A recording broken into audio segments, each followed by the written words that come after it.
ректори донишгоҳ Ҷамшед Ҷоразода сароғоз аҳли Толлоро бо рӯзи парчам табрик намуда иброз дошт ки парчами давлатӣ рамзи сулҳу субот ва ягонагии миллати тоҷик мебошад.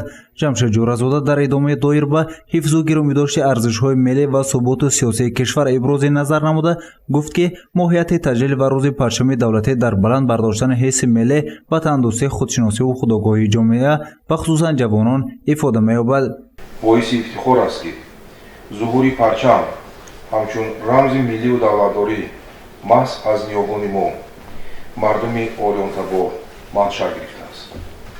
нахустин ливои аҷдоди мо тоҷикон дирахши коваёнӣ ки ахтари ковиён низ мегӯянд ҳанӯз аз даврони асотир нуфузи ором шумод.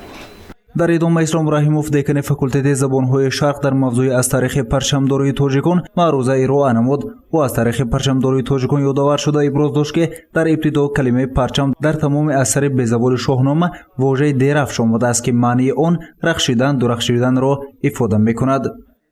калимаи алам аслан аз арабӣ гирифта шудааст ва маънояш дирахши калон, парчами калон аст ки ин рамзи як давлат аст. ҳамон ифодакунандии парчами давлатӣ ё ин ки сулолаи шоҳӣ аст. дар идома Ислом Раҳимов оид ба фарқияти алам, роят ва лево ба аҳли Толор маълумот ироа намуда маънии онро низ шарҳу тавзеҳ дод.